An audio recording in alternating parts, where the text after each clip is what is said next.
In August 2001, the sweltering heat blanketed a quiet residential neighborhood in northern Arkansas where summer afternoons typically pass slowly and without anything out of the ordinary. The first police car headlights swept across the gravel-covered side road as an officer leaned down to look at the front yard of the house, where just minutes earlier the sound of children's laughter had rung out. "Dispatch, we have a 2-year-old girl reported missing, no signs of forced entry or accident." His voice crackled over the radio, mingling with the sound of insects and the uneasy silence spreading through the neighborhood. What was initially considered a routine case of a lost child quickly turned into a nightmare as minutes ticked by without any trace of Patricia Brown. No shoes left behind, no toys scattered along the way, no reliable witnesses, only a chilling void where a child had just vanished from her familiar world. For weeks afterward, the Arkansas community followed the desperate search, then gradually watched the case fade into silence with the familiar note in the file: "Missing, cause undetermined." Years passed, and the name Patricia Brown became a cold case buried deep in the archives, while somewhere, a person grew up with fragmented memories and an identity that wasn't theirs. 2 decades later, a chain of biological data and seemingly meaningless administrative discrepancies began to collide, drawing the attention of cold case investigators. And when DNA began to speak, it didn't just awaken an old file, it raised the most haunting question: what really happened to that 2-year-old girl all those years ago, and what did the system miss for over 20 years? This is not just a story of a disappearance. This is a story of silence, of small oversights that stretch across a lifetime, and of the moment when science forces the past to answer. Before diving deeper into this shocking true story, let me know where you're watching from, and if you love journeys in search of forgotten justice, don't forget to subscribe so you don't miss the next files. In 2001, Arkansas still carried the appearance of a quiet American South, where small towns operated at a slow pace, communities bonded through familiarity and mutual trust. Children often played on front porches or in yards without constant supervision. House doors were frequently left ajar, and serious risks were rarely considered part of everyday life. In that context, the Brown family lived in a typical residential area, not isolated, but not crowded, where houses had small yards, internal roads saw little traffic, and neighbors knew each other's routines well. The family consisted of a young couple and their 2-year-old daughter, Patricia Brown, a healthy child easily recognizable by her light-colored hair, small build appropriate for her age,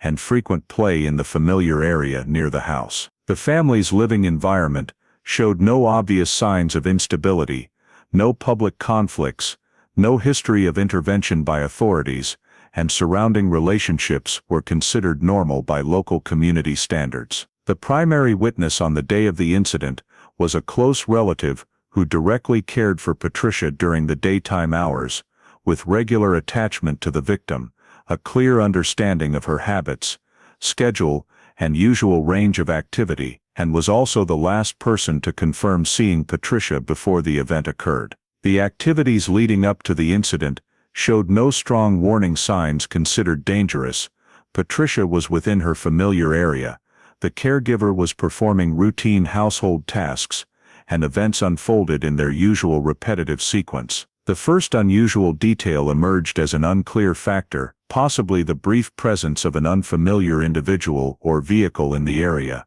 or a minor behavior deviating from the normal routine, but at the time it was not sufficient to trigger a strong alert response, especially in an environment where community trust was highly valued. The unsupervised period formed naturally when the caregiver briefly stepped out of direct view of Patricia to handle a household task, a gap that under normal conditions was not seen as a serious risk for a child who regularly moved within the familiar area. When supervision resumed, Patricia was no longer in the expected location, leading to an initial spontaneous search within the house and surrounding area, based on the assumption that the child might have moved to a nearby spot on her own. The family and those around them checked familiar spaces, called Patricia's name, observed entry-exit points and areas where children commonly appeared, while the primary witness tried to reconstruct the most recent timelines to identify the gap when the incident occurred. The initial information gathered in this phase was vague, lacking confirmation, and largely based on assumptions about typical toddler behavior in the neighborhood, with no clear signs of violence, struggle, or scene disturbance. As time passed without results, concern escalated. The spontaneous search area was expanded, but still yielded no specific leads, forcing the family to confront the possibility that the situation went beyond a temporary lost child scenario. The decision to call the police was made in that context, marking the moment Patricia Brown was officially recorded as missing, ending the family's instinctive response phase and opening a chain of events beyond the control of those present that day. The missing child report was received after the family had exhausted their spontaneous search options. Initial information was recorded according to standard procedure for local missing child cases, including the victim's identity, age, residence, estimated last seen time, and the reporting person's identity, thereby triggering a high-priority basic-level investigative response. Local police were dispatched immediately after the report entered the system, with clear assignment of duties for approaching the scene, collecting primary information, and preserving what could be considered the initial scene, under the real conditions already disrupted by prior family and neighbor search activities. Scene approach occurred quickly, focusing on the main living area of the Brown family and the surrounding areas where Patricia typically appeared, with the goal of identifying spaces directly related to the time of disappearance, assessing entry-exit points, lines of sight, and environmental factors that could affect a 2-year-old child moving on her own or being taken. Initial space assessment showed no clear signs of forced entry, no damaged or unusually disturbed items, sufficient to immediately identify violent behavior, forcing investigators to approach the case with cautious assumptions, avoiding premature conclusions, while keeping all possibilities open. The search area was established based on the distance a child of that age could travel in a short time, combined with neighborhood terrain characteristics, connecting roads and natural attractions for young children, while noting areas where direct supervision had been interrupted at the critical moment. Parallel to space assessment, investigators conducted family interviews in a basic sequence to reconfirm the timeline presented in the missing report, clarify Patricia's daily habits, any recent changes, and the family's relationships with individuals regularly appearing in the area, with emphasis on ruling out obvious hypotheses before expanding the investigation. The primary witness was thoroughly interviewed to clarify timelines,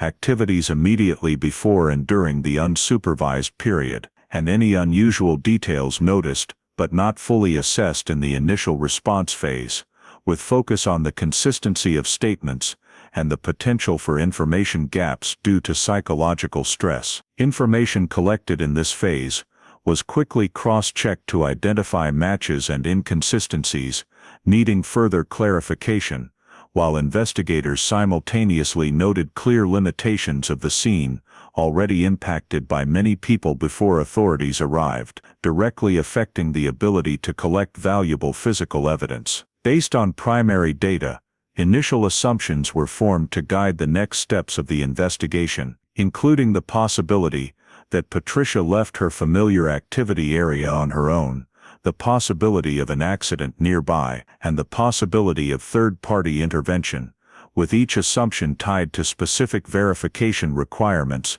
and varying priority levels. The lack of direct evidence pointing to a specific scenario forced investigators to maintain a balanced approach, both expanding information collection and avoiding investigative biases that could lead to missing key leads, especially given that time was critical in child disappearance cases. During this process, internal coordination measures were implemented to ensure continuous information updates among participating units. Initial records were standardized for later analysis, and tactical decisions were based on available data rather than speculation. When the initial intake and assessment phase concluded, the official investigation was activated with all necessary components to shift from emergency response to a systematic investigative process, laying the foundation for determining the case's direction in the coming hours and days. While the Brown family was informed of the basic steps being taken and requested to cooperate closely with authorities within the framework of the emerging investigative procedure. Immediately after the official investigation was activated, all efforts in the first 72 hours were organized around the sole objective of locating Patricia within the time frame when survival chances and clue recovery potential remained highest, forcing authorities to shift from initial assessment to systematic organized action under extreme time pressure. The residential neighborhood, where the Brown family lived, was cordoned off in layers, starting from the house itself and expanding to adjacent roads, pedestrian paths, shared yards, vacant lots, and spaces a 2-year-old could normally reach. While implementing door-to-door canvassing to gather direct information from neighbors, passers-by, workers, or those moving in the area during the critical time frame. Canvassing focused not only on whether anyone had seen Patricia, but also on identifying unusual activities, unfamiliar vehicles, unknown individuals, or any minor changes in the neighborhood's daily rhythm, with the goal of reconstructing a comprehensive picture of the surrounding environment at the time of the disappearance. Parallel to cordoning and canvassing, a detailed timeline was constructed based on all available sources of information, starting from the earliest confirmed presence of Patricia that day, and extending to the moment the family called police, with each time marker tied to specific actions, involved parties, and the certainty level of the information. This timeline was continuously updated as new statements were collected, allowing investigators to more clearly identify the unsupervised period and narrow or broaden assumptions about the victim's possible movements. Based on the timeline, investigators identified individuals who could have had access to Patricia during the critical period,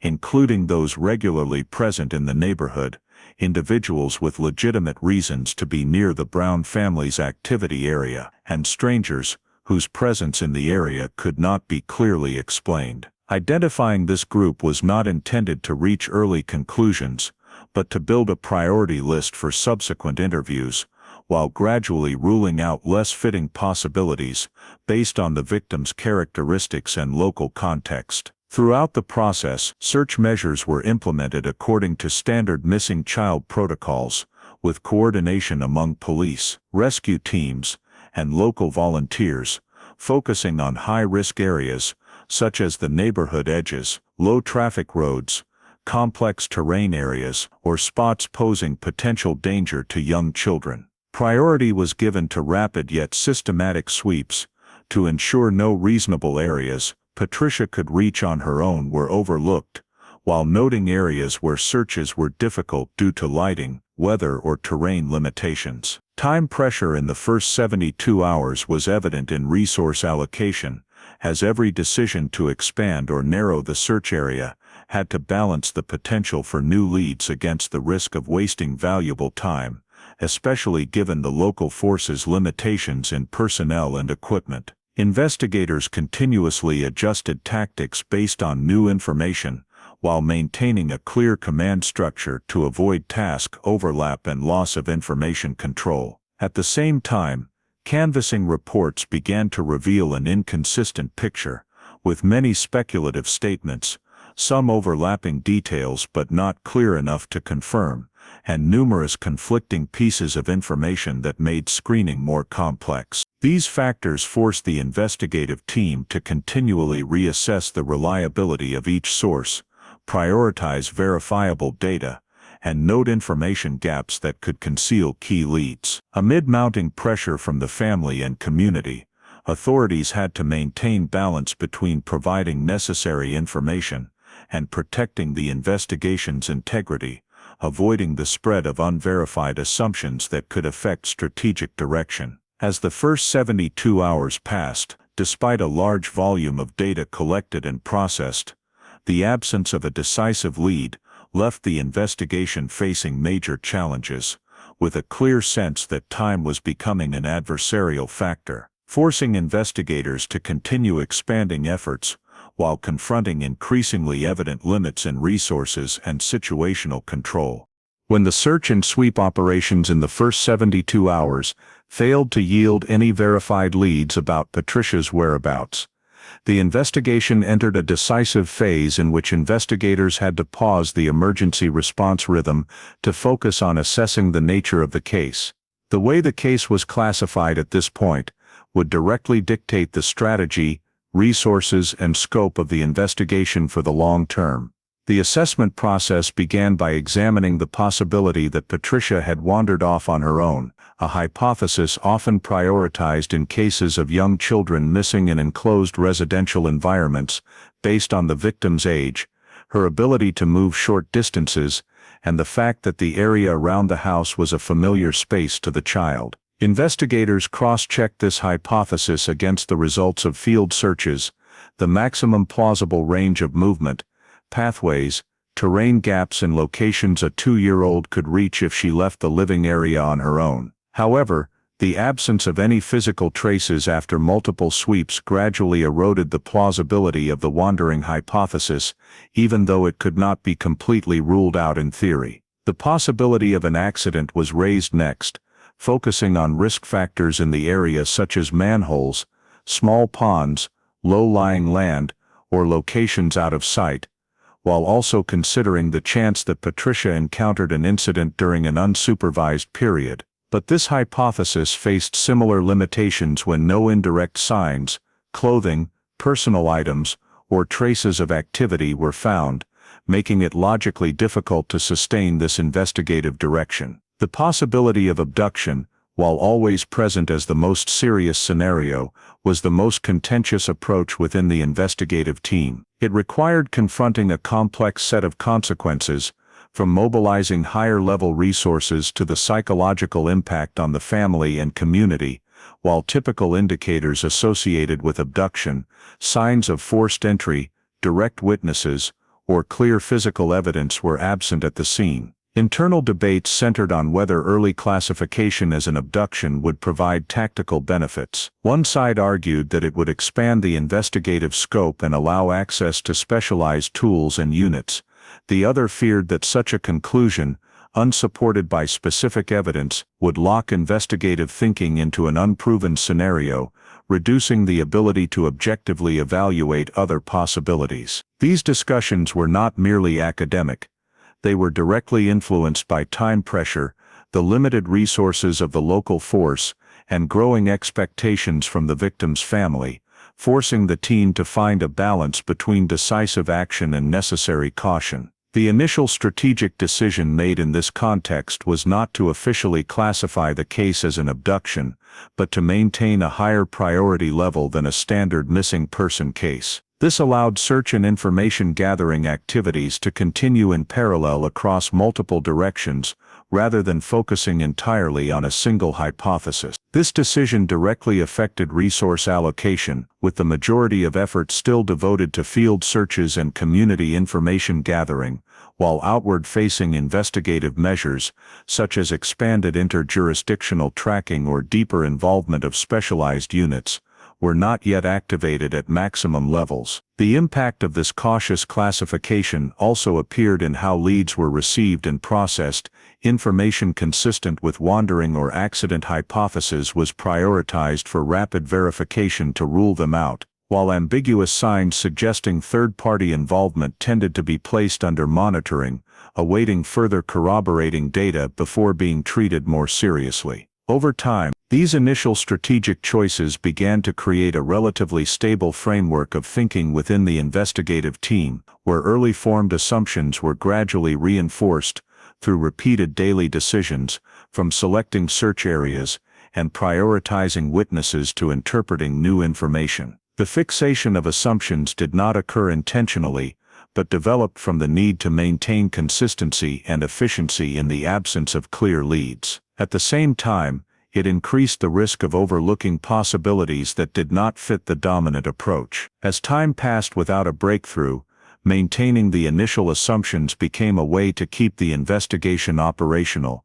but it also made changing strategy more difficult, since any adjustment required acknowledging that previous choices may not have been optimal. In this context, case classification was no longer a temporary decision, but became the foundation shaping the entire investigative process, influencing how leads were viewed, how resources were used, and how stakeholders understood the nature of the case. This created long-lasting consequences that extended far beyond the initial phase and posed complex challenges to the pursuit of truth, as the case continued into more difficult stages without a clear resolution. After the investigative approach was established in a cautious manner without locking into a single hypothesis, the search effort moved into an expansion phase with the goal of covering the maximum possible spaces related to Patricia's disappearance, while leveraging every available resource in a situation where time continued to pass without decisive leads emerging. Mobilizing volunteers was implemented as an essential part of this strategy,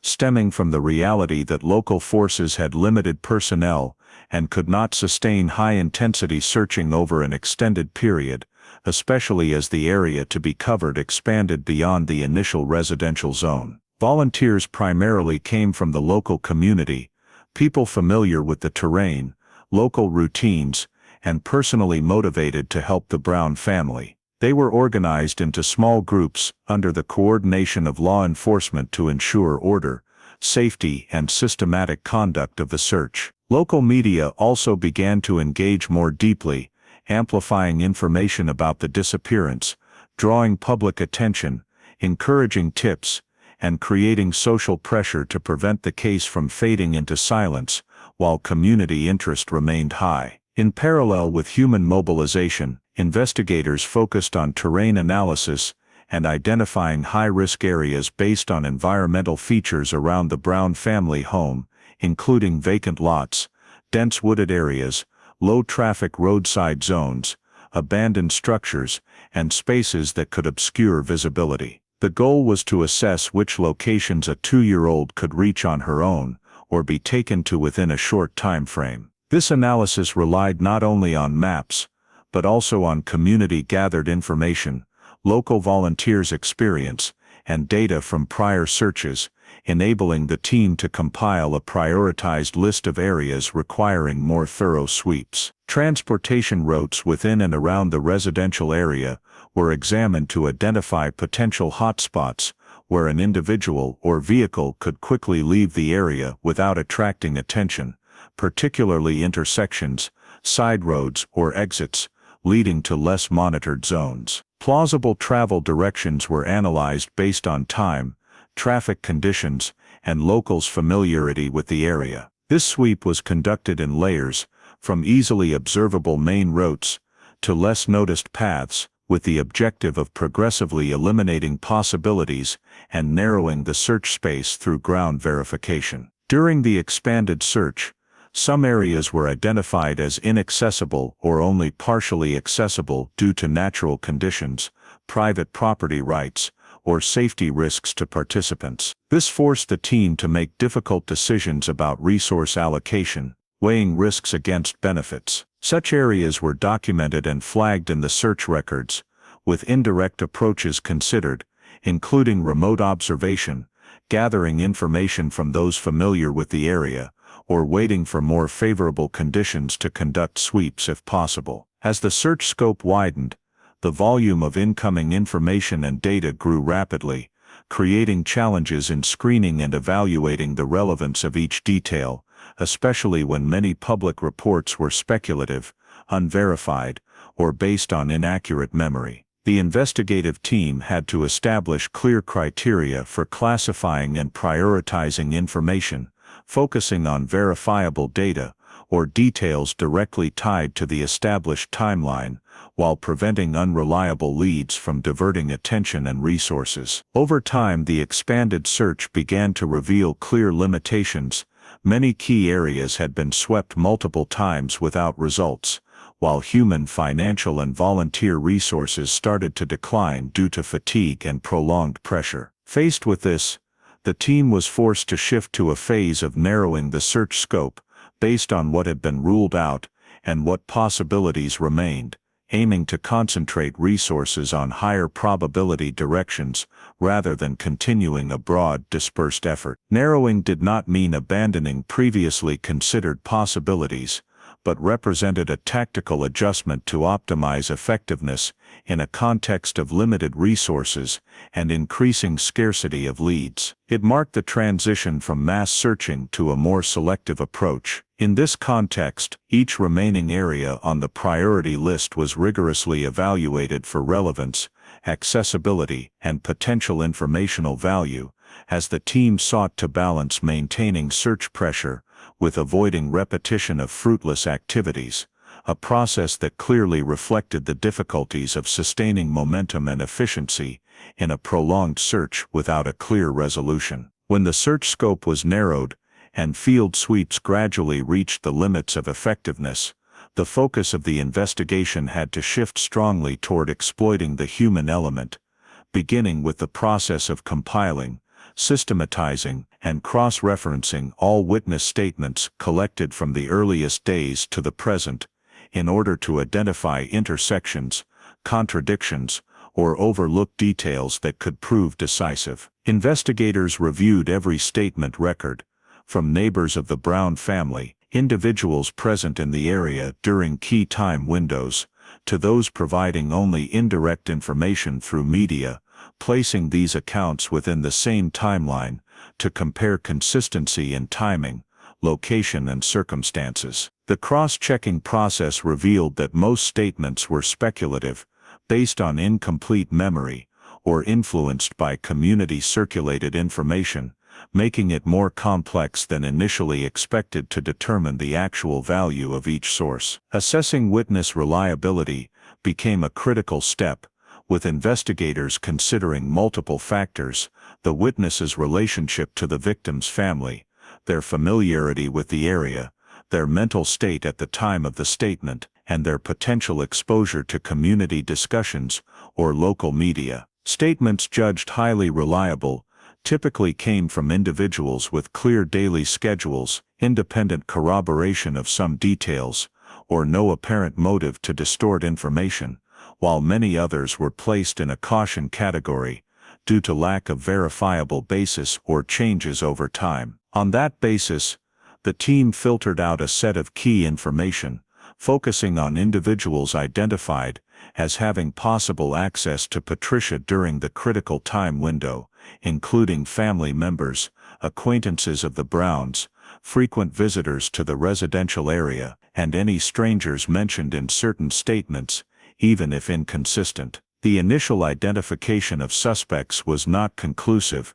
but aimed to build a priority list for further interviews and scrutiny, with selection criteria based on opportunity for access, ability to move quickly in a short time, and consistency or inconsistency between their statements and the established timeline. Interviews were conducted in sequence, starting with those having direct ties to the Brown family, in order to rule out obvious possibilities early before expanding to less connected subjects, while avoiding unnecessary pressure or bias that could skew the investigation. During interviews, investigators focused on checking statement consistency, comparing details about time, place, and activities against collected data, and observing the subject's reactions when confronted with specific questions about the key time period. Alibi verification was conducted in parallel, relying on independent sources such as work schedules,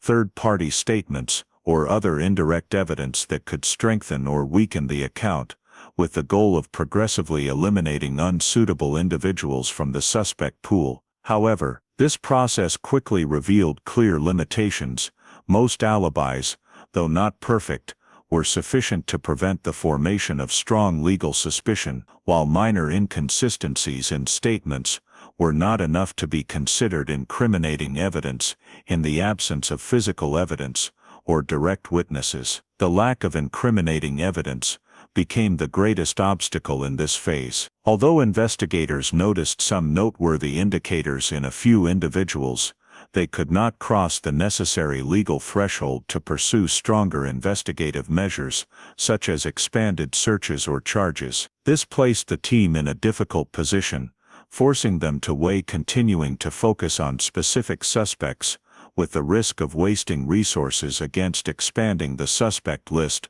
while the ability to gather new information steadily declined. At the same time, the absence of direct evidence also increased the risk that initial assumptions would continue to dominate how information was perceived. Details fitting existing suspicions were more likely to be noticed, while data that did not fit tended to be downplayed or overlooked. In that context, the investigative team had to continually adjust its approach, revisiting old statements in light of new information, seeking unexplored connections between witnesses and suspects, and maintaining a necessary level of skepticism toward even established assumptions. Although some initial suspects were identified and thoroughly interviewed, the inability to bolster suspicion with concrete evidence caused these efforts to gradually reach an impasse, with every direction leading back to the same tentative conclusion. There was insufficient basis to proceed to the next step. The handling of witnesses and suspects in this phase, therefore, did not produce the hoped-for breakthrough, but played a crucial role in shaping the investigative team's understanding of the case's real-world limitations, clarifying the gap between suspicion and evidence, and laying the groundwork for the difficult decisions that followed as the investigation continued to drag on without a clear resolution. The efforts to exploit witnesses and screen suspects gradually led the investigation to an unavoidable reality: the growing gap between suspicion and evidence, where every hypothesis existed but none met the legal threshold to transform into decisive action. The absence of conclusive physical evidence became the core issue dominating the entire process. As in every investigative direction pursued, there was no physical trace that could directly link to Patricia's disappearance, from personal items, biological markers, to foreign objects at the scene or along the searched routes. The initial crime scene, already significantly compromised by spontaneous search activities from family and community, no longer retained the integrity necessary for forensic exploitation, causing the potential for trace recovery to diminish over time. This lack of physical evidence forced investigators to rely almost entirely on witness statements and inference, an approach inherently vulnerable to inconsistencies, memory distortions, and psychological influences on witnesses amid prolonged stress. These limitations became even more apparent when viewed in the context of 2001 investigative technology, a time when modern support tools were not yet widespread or effectively integrated into local procedures. From sparse public surveillance camera systems, limited data storage and analysis capabilities, to the use of DNA as a primary investigative tool, still not feasible in cases without direct samples. The inability to leverage interconnected databases, the lack of rapid tracking of individuals or vehicles beyond local boundaries, and the absence of modern behavioral analysis tools confined the investigative team to traditional methods that had already been pushed to their maximum without yielding a breakthrough. Alongside these technological constraints, investigative resources began to decline in a quiet but continuous manner,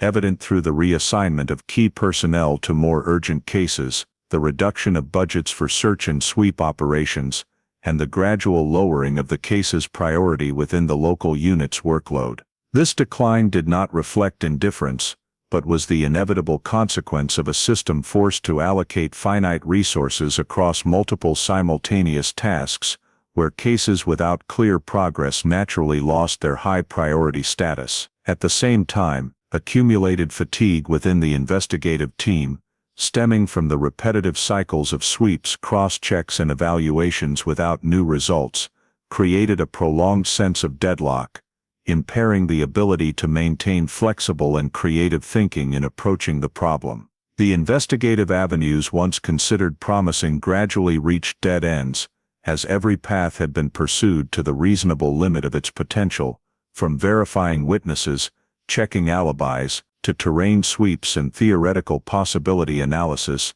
without any new element emerging to shift the situation. Repeatedly revisiting old data to find overlooked errors or details became a frequent effort, yet this process itself revealed its own limitations, as the same body of information was examined multiple times from different angles without generating a new direction. In that context, the risk of investigative fixation increased steadily, as assumptions formed in the early stages continued to dominate the reception and interpretation of information, making it harder to recognize less obvious possibilities. Pressure from the victim's family and the community, though undiminished, placed the investigative team in the position of having to balance maintaining hope with acknowledging the practical limits of what could be achieved under current conditions. Internal discussions began to focus more on whether continuing high-intensity active investigation still offered commensurate value, given the resources expended without corresponding progress. The process of preparing to transition the case file thus emerged not as a single decision,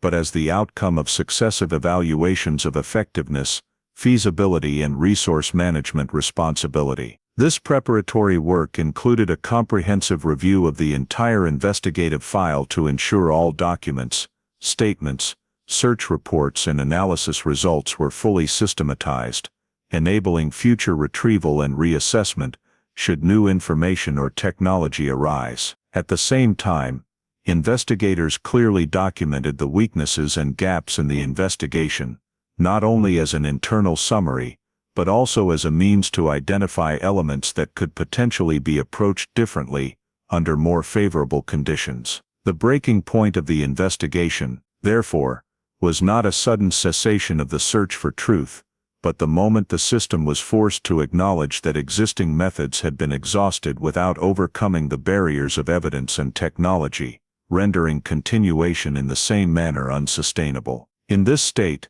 the case existed as an unsolved equation, preserved within the system with the hope that future changes in conditions, technology, or information might open new avenues of access, while at present, all efforts had reached their practical limits. The structural breaking point of the investigation was gradually formalized through an unavoidable series of administrative decisions, in which maintaining the case in an active investigative status was deemed no longer appropriate, given the realities of evidence, technology, and resources. The decision to close active investigation was made after multiple rounds of internal review, involving command levels to ensure that all reasonable measures within the current framework had been fully implemented before transitioning status, while clearly stating that this was not an abandonment of the case, but an adjustment to a more suitable handling method given the prolonged deadlock. Transitioning the case to cold case status involves specific administrative procedures,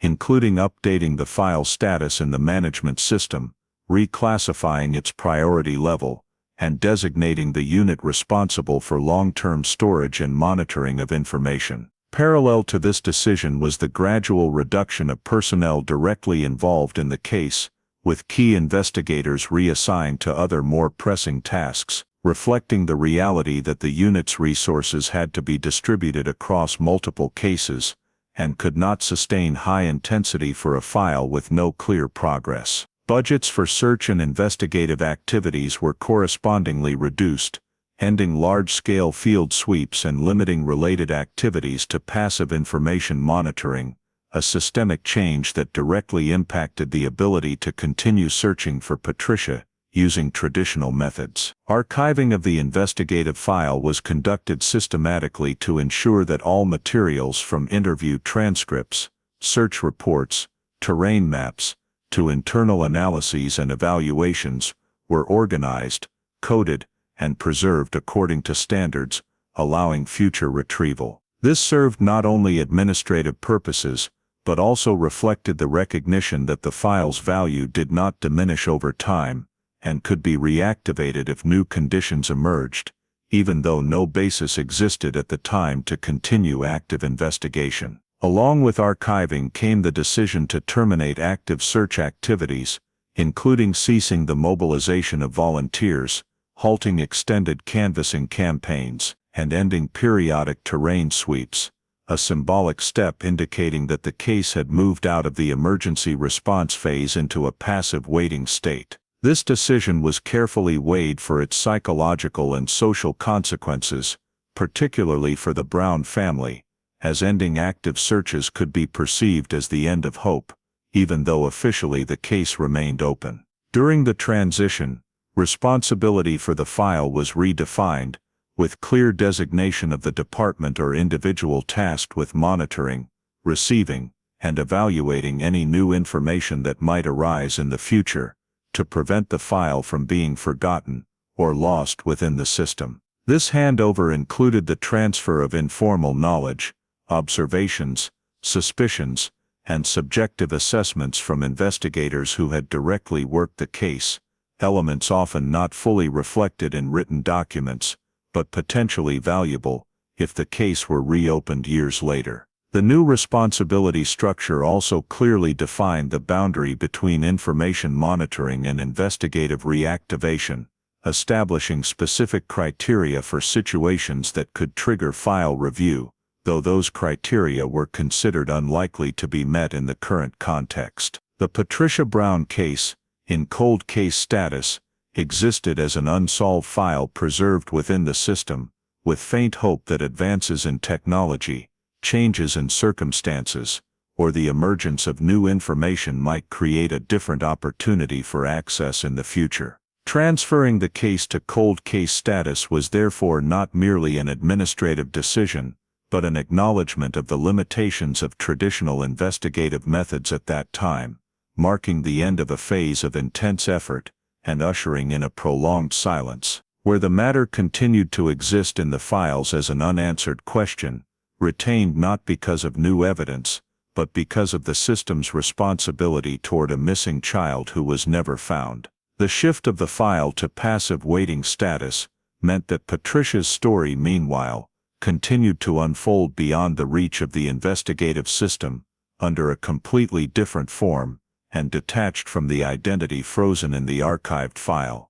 That individual grew up under a different name, with personal documents that did not match her biological origin, and a constructed backstory sufficient for everyday functioning, but not robust enough to withstand deep verification. This new identity became the sole legal and social shell the person knew, used in school, medical records, social relationships, and gradually shaping self-perception without any conscious connection to the name Patricia Brown left behind in the cold case file. Living conditions tied to this substitute identity were controlled at multiple levels, not necessarily through overt violence, but through information restriction, close monitoring of relationships, and the shaping of perceptions of the surrounding world according to a fixed template. Access to external social connections was subtly limited, making the individual largely dependent on the guardian or the closest environment,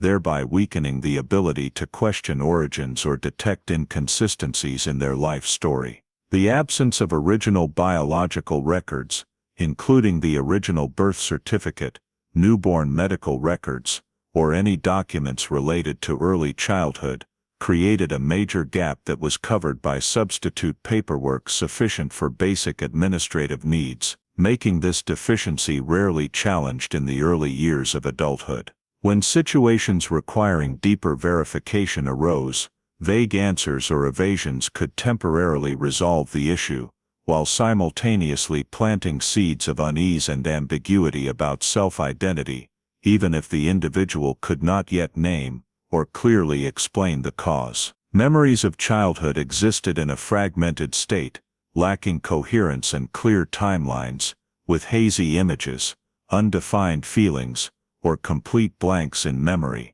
preventing the construction of a continuous timeline of early years. The lack of clear memories from this period was not considered abnormal in a general context, as many people also do not remember their earliest years, but in this case, the absence of memories came alongside a lack of any physical evidence, photographs, or consistent stories to fill the gaps, creating a sense of lacking foundation that was not easily recognized rationally. Growing up under such conditions directly affected social adaptability, as the individual learned to observe, imitate, and adjust behavior to fit the surrounding environment, without a solid anchor for personal identity. Social relationships often remain superficial, limiting deep connections, because the lack of information about oneself, or uncertainty about origins, made it difficult to share or build long-term trust with others. These adaptation difficulties did not necessarily manifest as deviant behavior, but often appeared as reticence, avoidance, or a feeling of not belonging, even when outward behavior met basic societal expectations. Throughout the process of growing up, small anomalies continually surfaced, from mismatches between documents and personal story, to unexplained emotional reactions in situations involving family, identity, or origins, but they were rarely examined in a broader context due to the lack of comparative information. The individual learned to accept these gaps as a normal part of life, adjusting personal expectations to fit what was provided, and constructing an identity based on the present rather than the past, even as a quiet sense of deficiency persisted. While the investigative system regarded the Patricia Brown case as an unsolved archive file, the life of the individual growing up under a different identity continued in complete separation from the official story, creating a paradox where two parallel realities existed without clear intersection. The existence of this individual, viewed overall, reflected the long-term consequences of an unresolved disappearance, not only in legal or investigative terms, but also on a human level, where identity, memory, and the capacity for social connection were shaped by what was taken away very early, even if the individual themselves was not fully aware of the entire scope of that loss. The gaps in memory, and the sense of lacking a personal foundation,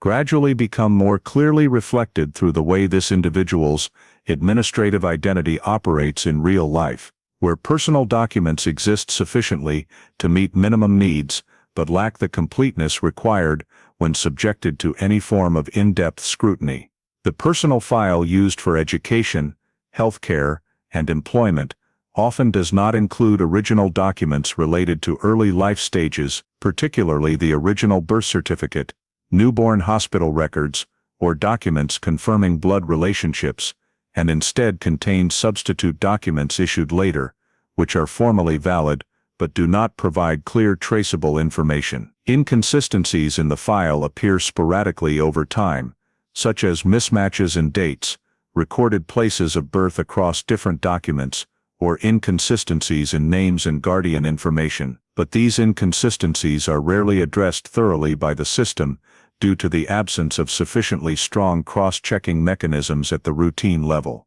The lack of information about the extended family further increases the abnormality of this identity, as there is no data on grandparents, close relatives, or any verifiable blood ties, making the personal file resemble a closed entity without any branches connecting outward. In many administrative situations, these gaps are filled with generic answers or deliberate silence, sufficient to pass superficial checks, but inadequate for stricter verification demands. In-depth verification requests, when they arise, are often avoided through delays, changes in context, or redirection to less demanding procedures, a short-term effective strategy that further reinforces the fragility of the administrative identity over time. Individuals who encounter this file in various administrative roles may notice abnormal signs, but in the absence of comparative information, and without clear reasons for suspicion, these signs are typically regarded as common clerical errors or consequences of complicated personal circumstances, rather than indicators of a systemic issue. This unaddressed abnormality creates a loop, where each time the file passes a verification request, it reinforces its own superficial legitimacy, making potential questions even harder to raise in the future. For the individual bearing this identity, living with an incomplete set of documents becomes a normalized state, with administrative difficulties explained as personal inconveniences rather than signs of a deeper problem. These experiences directly influence how that individual interacts with official systems, fostering a tendency to avoid complex procedures, limit contact with situations requiring deep verification, and develop adaptive strategies to minimize the risk of being questioned about origins. Over time, this abnormal administrative identity becomes not just a paperwork issue, but part of the structure of life, shaping personal choices,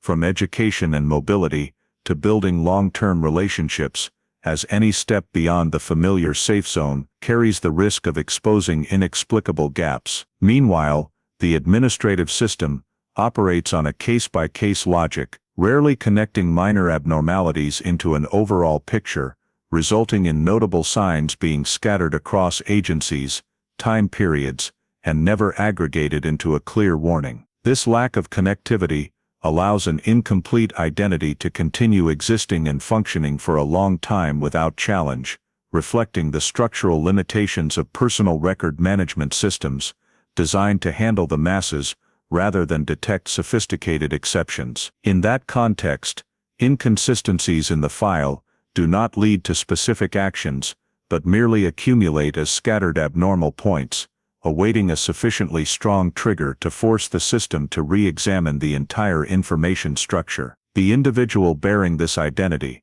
though not fully aware of the whole picture, must still live with the consequences of that abnormality, from a sense of insecurity in administrative situations, to caution in building deeply committed lives with official institutions. The years spent in that state create a fragile balance, where the identity exists legally on paper, but lacks deeper authenticity, and all efforts to maintain stability rely on avoiding questions that have never been answered. Most abnormalities continue unaddressed, not because they are invisible, but because there is no sufficiently strong mechanism or incentive to force them onto the scale, until changes in social and administrative contexts begin to undermine the ability to maintain this suspended state, making the once covered gaps increasingly difficult to ignore in modern life. Abnormalities in administrative identity do not disappear over time, but recur in various forms, infiltrating every life stage, as this individual continues to encounter increasingly stringent verification systems, forming a chain of prolonged mismatch signs that the person involved can only perceive in a fragmented way. Each encounter with a new procedure, from education, healthcare, and employment to public services, repeats the same core issue: verification demands exceeding basic levels, requiring information on origins, family relationships, or administrative history that the existing file cannot fully provide. The inability to present original documents, particularly the initial birth certificate or newborn medical records, becomes a systemic obstacle, forcing the individual to rely on later issued substitute documents that are only valid in certain contexts and easily questioned against higher verification standards. These deficiencies do not lead to immediate crises, as most administrative systems handle requests individually, allowing temporary solutions such as supplementary confirmations, personal affidavits, or guardian interventions to overcome specific barriers, without resolving the root problem. However, the very repetition of these temporary solutions creates a pattern of prolonged abnormality, where the same identity questions are avoided or delayed for years without ever being definitively answered. The administrative consequences of this condition accumulate gradually, manifesting in the individual having to accept limitations in career choices, mobility, or access to certain social benefits, as any advancement requiring deep verification carries the risk of being questioned about origins without satisfactory answers. These limitations are not always clearly recognized as discrimination or outright denial, but often appear as prolonged delays, infeasible additional document requests, or roundabout procedures, causing the individual to gradually form a tendency to avoid complex paths. This state of being caught between validity and incompleteness creates a simmering psychological pressure, where each contact with the system carries the potential for rejection or suspicion, even without concrete evidence of wrongdoing. The system's disregard for many years, does not stem from the complete invisibility of the mismatch signs, but from the fragmented logic of administrative operations, where each agency sees only a small part of the picture and rarely has mechanisms to connect scattered abnormalities into an overall alert. File processing staff may notice inconsistencies or information gaps, but under work pressure and limited investigative authority, these signs are typically recorded as non-priority exceptions rather than forwarded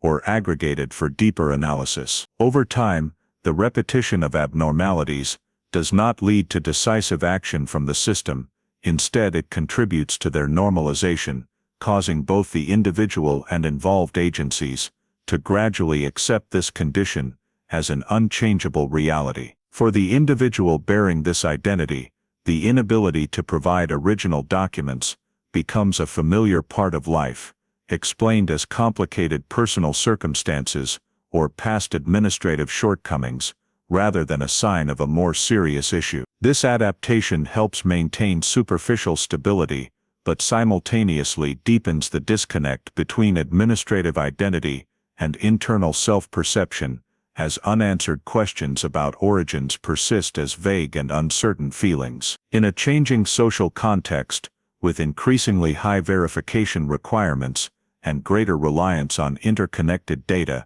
these prolonged mismatch signs begin to become harder to conceal, though still insufficient to trigger a comprehensive systemic response. New requirements demanding higher accuracy expose gaps that were previously overlooked, but instead of leading to a full file review, they often create additional layers of temporary solutions, prolonging the avoidance loop. The system's prolonged disregard is not the result of deliberate decision, but a consequence of decentralized and unconnected processing, where responsibility is not sufficiently concentrated to force an exceptional case to be examined thoroughly. This allows an abnormal identity to coexist alongside administrative norms for many years, not fully valid, but not sufficiently erroneous to be eliminated, creating a prolonged state of suspension. The years spent in that state gradually blur the boundary between abnormal and normal, as both the individual and the system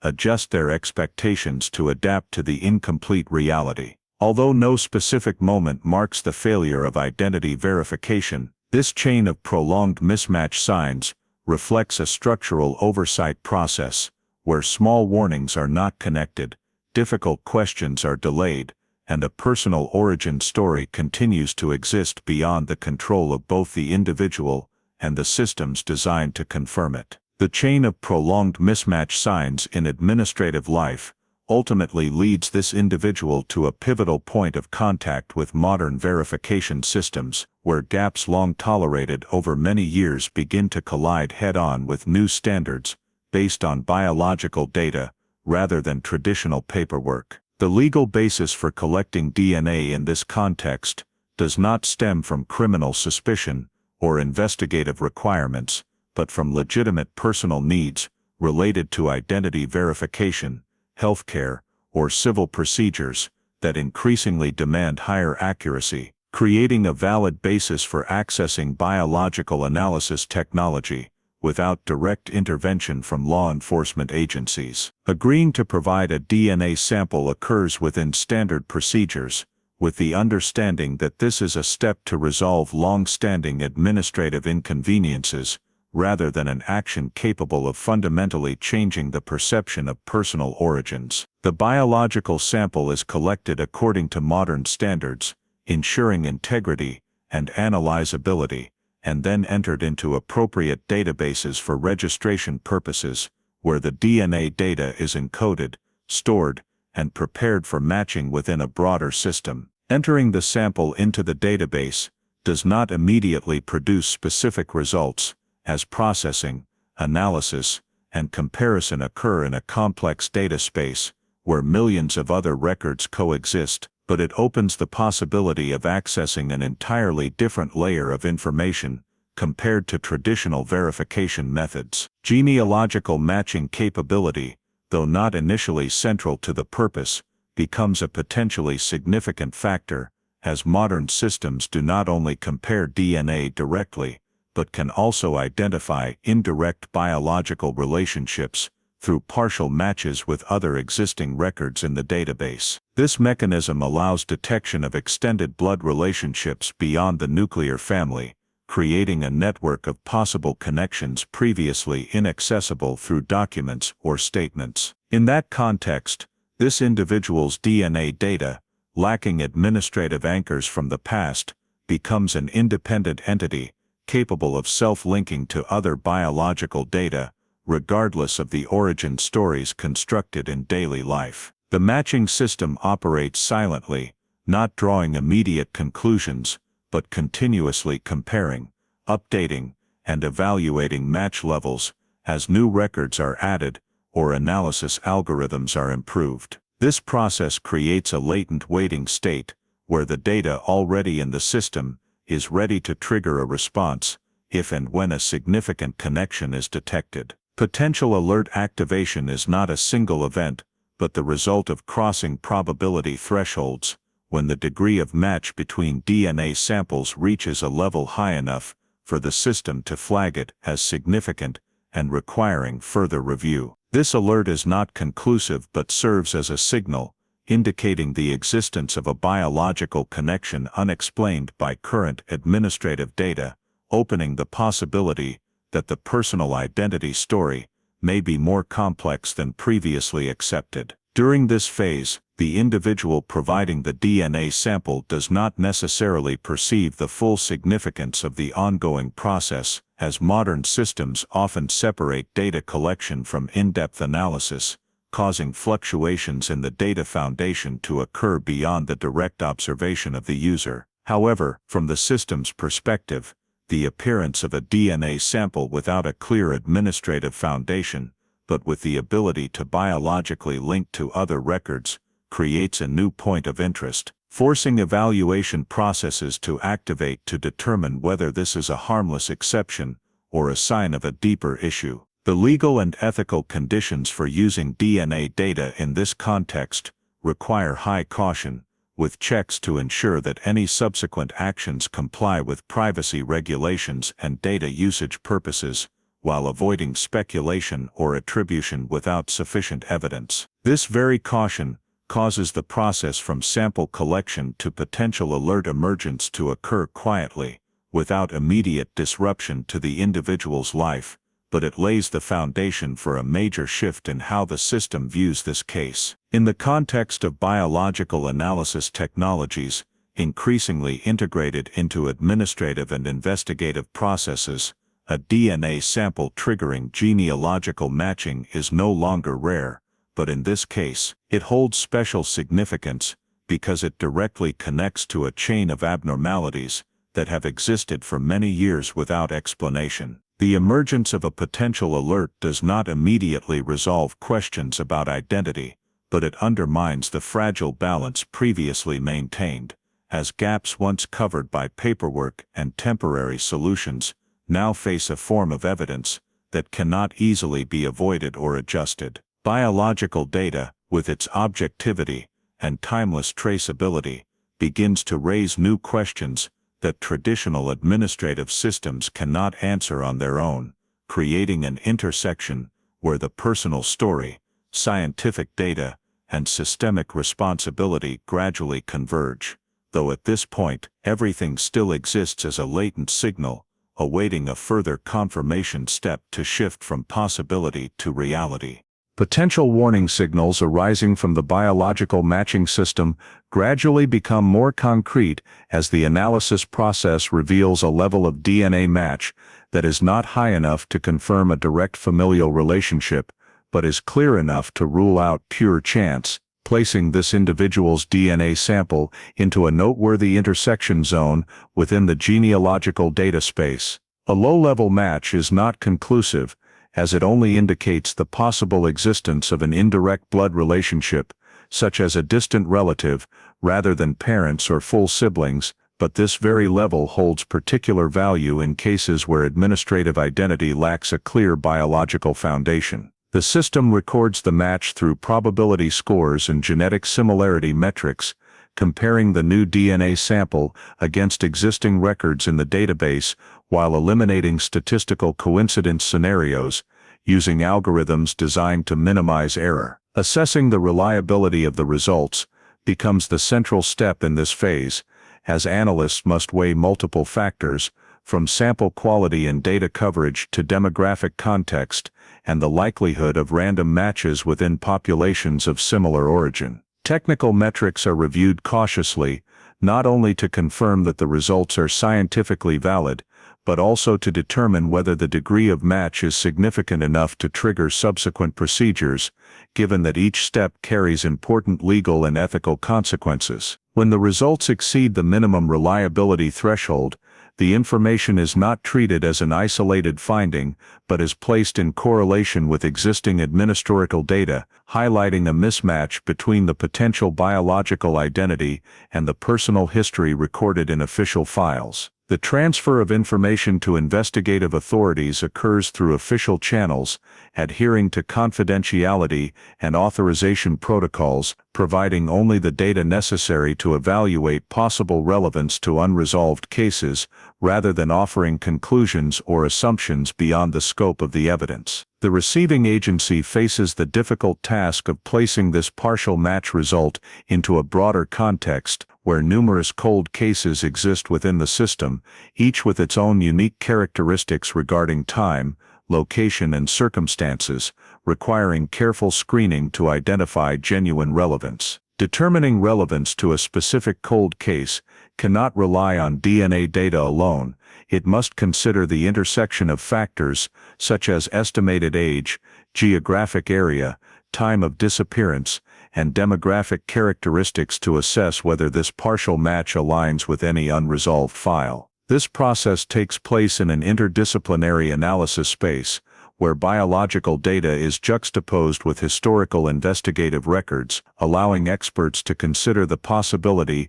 that an adult with an unusual administrative identity may be connected to a disappearance case archived many years earlier. Caution continues to govern every decision, as a partial match carries the risk of misinterpretation if removed from context, and any hasty linkage could lead to serious consequences for all involved parties. Therefore, authorities treat this result only as a directional indicator, not as confirmatory evidence, requiring additional independent verification steps before any hypothesis is seriously considered. In this context, DNA data serves as a temporary bridge between past and present, opening the possibility that a cold case file may be approached in an entirely new way, while simultaneously raising questions about handling sensitive information when the boundaries between science, law, and personal life become fragile. Evaluating relevance is based not only on scientific probability,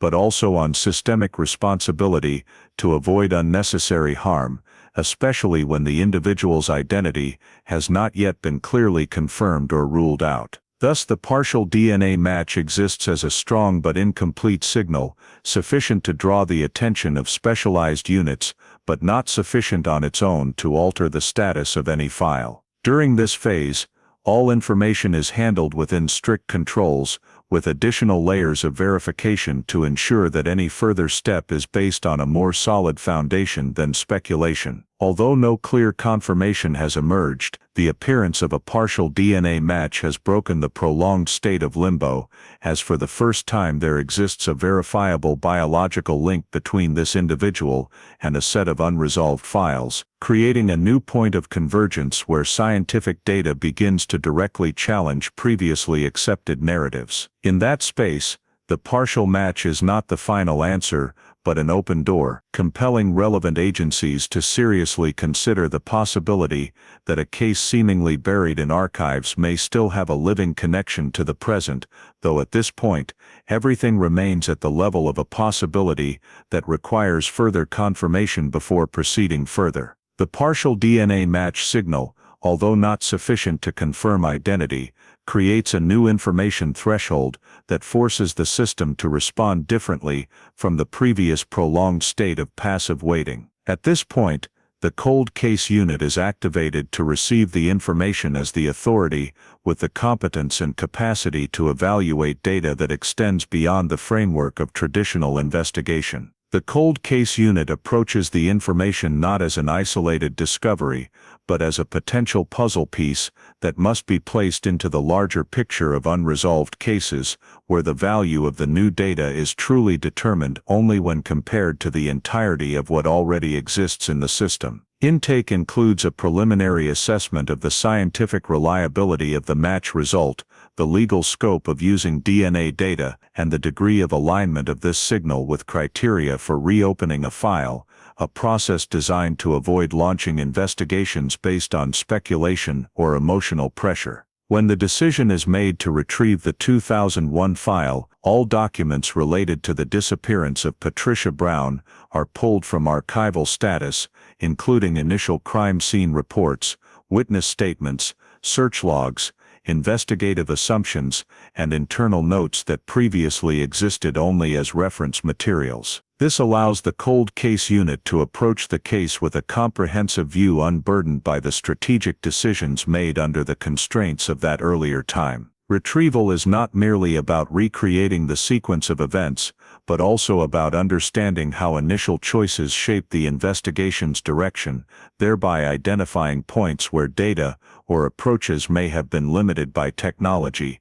resources, or early assumptions. Cross-referencing old and new data becomes central to this phase, as modern biological information is placed alongside historical administrative and investigative records, enabling comparison of what was once recorded with what was previously inaccessible. Factors such as age, gender, time of disappearance, geographic area, and demographic details are analyzed in parallel with DNA indicators to evaluate compatibility, while simultaneously re-examining clues once deemed insufficiently important or unverifiable in the old context. Through this cross-referencing process, certain systemic flaws begin to be identified, not as individual errors, but as consequences of fragmented operations, where information was not fully shared across units, initial assumptions were not adequately challenged, and technological limitations caused some investigative directions to be prematurely dismissed. These flaws include underestimating the possibility that the victim was no longer in the local area, over-reliance on unsupported witness statements, and the absence of mechanisms to connect unusual identity indicators, emerging years later, with an old missing persons file. Recognizing these weaknesses is not about assigning blame, but about restructuring the case approach under new conditions, where biological data and interconnected systems enable overcoming barriers that once existed. On that basis, the development of a new investigative direction is implemented as a logical reconstruction process, not starting from scratch, but integrating what was already known with what has just been discovered, while keeping open possibilities previously considered unlikely. The new investigative direction does not focus on recovering time-lost physical evidence, but on verifying the connection between an adult with an unusual administrative identity and the missing persons file, through methods compliant with modern legal and ethical standards. This includes identifying necessary additional verification steps, coordinating agencies, and the evidence thresholds that must be met before any conclusion is drawn, ensuring that reopening the file is not merely a reaction to a new signal, but a structured investigative process capable of withstanding rigorous scrutiny. Reopening the file is therefore not symbolic or emotional, but the outcome of a logical chain of evaluations, where new data generates sufficient force to break the long-frozen status, compelling the system to re-examine an old case under the light of entirely different tools and standards. In this process, the cold case unit serves as a bridge between past and present, respecting the initial investigative efforts, while ready to challenge temporary conclusions accepted due to era-specific limitations. Reopening does not mean the case immediately moves toward resolution, but it marks a fundamental shift in how the matter is handled, from passive archival status to an active process with clear objectives, where biological data, historical records, and systemic responsibility are placed within the same analytical framework. At this stage, everything remains within the scope of internal evaluation and expert verification, but the reactivation of the file has completely altered the trajectory of the case. For the first time in many years, there exists a new direction solid enough to continue investigation, not merely on assumption or hope, but on verifiable intersections between modern science and unanswered questions from the past. The new investigative direction established after reopening the file immediately shifts to the post-cold case verification phase, where every assumption must be re-examined from the beginning, under stricter standards, to ensure that any progress is based on certainty, rather than inference. Identity cross-referencing becomes the cornerstone of this phase, with the cold case unit comparing all identifying information of the adult with the unusual administrative identity against the Patricia Brown missing persons file, not only obvious factors such as corresponding age and gender, but also indirect details previously overlooked, including physical characteristics, possible medical history inferences, and life circumstance coincidences. This process requires dissecting each layer of information, placing existing biological data alongside historical demographic data to determine whether points of similarity form a consistent pattern or merely superficial coincidence. In parallel, administrative data matching is conducted to verify the continuity and legality of the current identity, including the process of issuing documents, changes in information,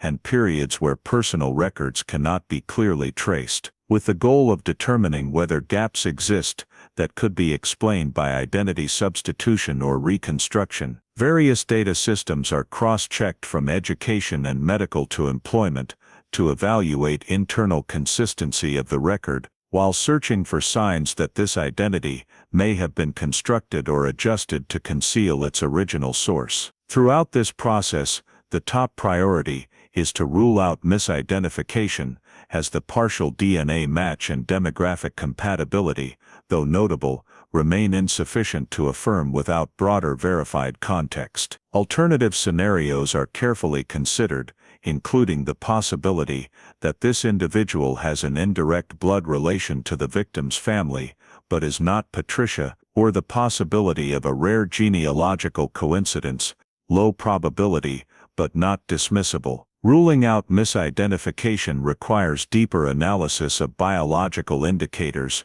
comparison with other related records, to determine whether the detected connection is truly unique, or merely part of a broader kinship network. In that context, assessing the risk of approaching the involved individual becomes a strategically critical factor, as any direct action could cause severe psychological consequences or disrupt the verification process if carried out too early or improperly. The cold case unit must balance the need for additional direct information with the responsibility to protect the rights, safety, and stability of this individual, especially when official identity has not yet been confirmed or ruled out. Access scenarios are built on risk assessments, ranging from indirect approaches through public data to preparations for direct interactions within strict legal frameworks, ensuring every step can be controlled and adjusted if unexpected developments arise. Meanwhile, preparations for final confirmation are implemented as a parallel process,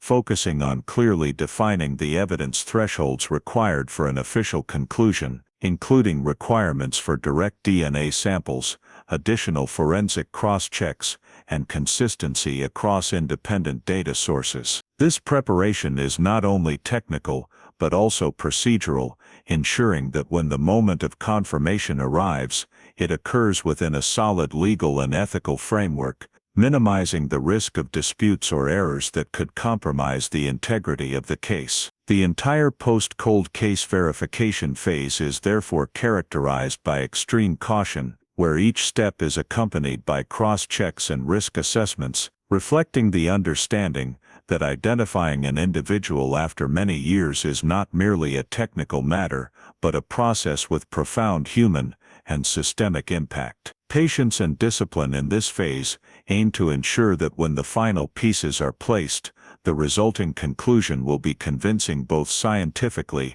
and legally, and robust enough to withstand the long-term consequences it inevitably carries. The verification criteria established in the previous phase create the necessary conditions to proceed to the decisive step, collecting direct-line DNA samples to definitively verify biological relationships, surpassing the limitations of indirect matches and completely eliminating any remaining possibilities of error. The sample collection is conducted according to strict forensic protocols, with full compliance to legal requirements regarding consent, information confidentiality, and data usage purpose, ensuring that all obtained results hold evidentiary value and can withstand independent scrutiny. Direct-line DNA samples, representing individuals with the closest blood relations according to the historical family records of the victim, are processed in parallel with the existing sample from the adult individual bearing an abnormal administrative identity,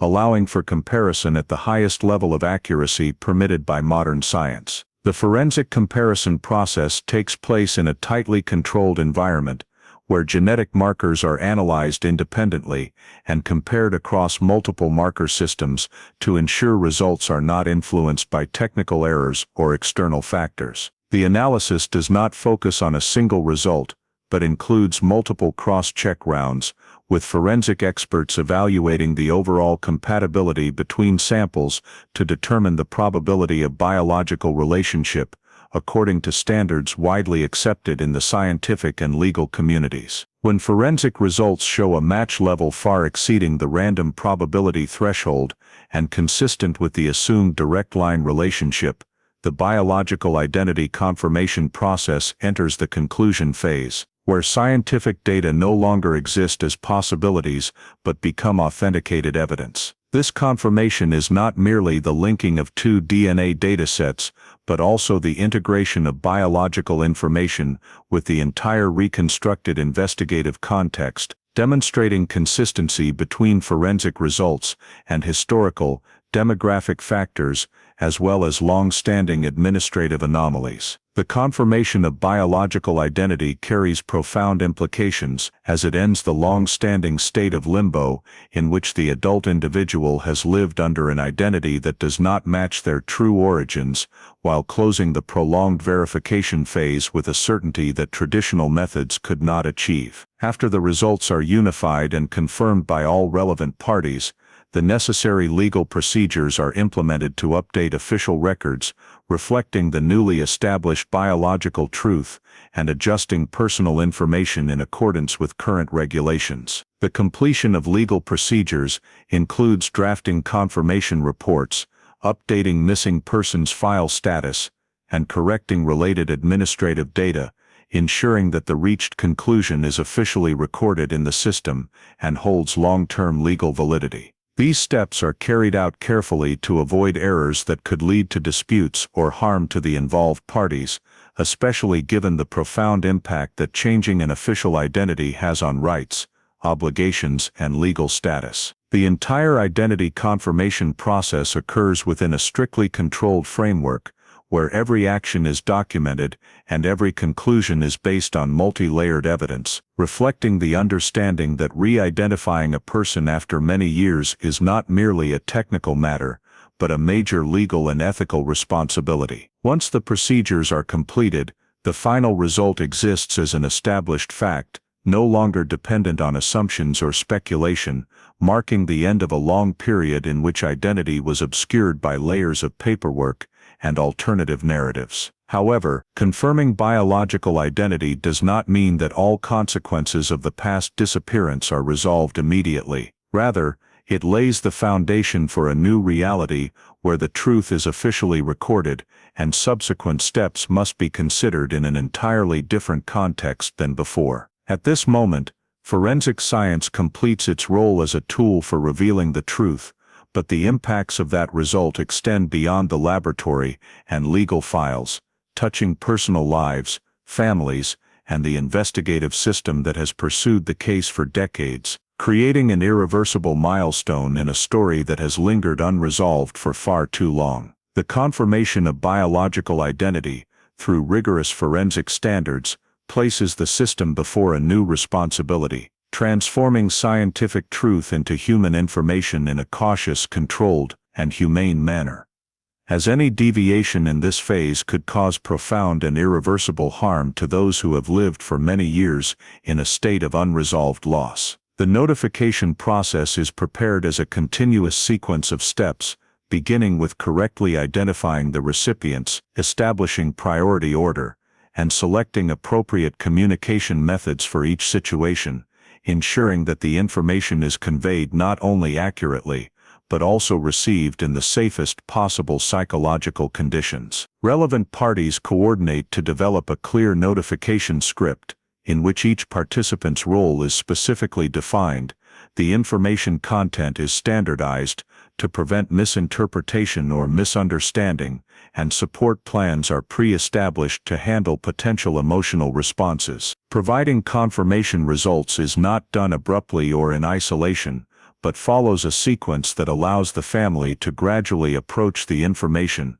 from confirming that a scientific result has been completed to clarifying its meaning in the context of a case spanning many years. Each detail is conveyed with careful consideration to ensure that forensic concepts and probabilities are explained in an understandable way, avoiding information gaps that could lead to speculation or unrealistic hopes. Psychological impact assessment becomes an inseparable part of this process, as experts must anticipate and prepare for various reaction scenarios, from shock and denial to the overwhelming release of long-suppressed emotions. These reactions are not seen as obstacles, but as inevitable consequences of a prolonged waiting process in which the family has gone through multiple phases of loss, hope, and disappointment intertwined. Therefore, notification is not only about conveying information, but also about creating a safe space where emotional reactions can be expressed and promptly supported.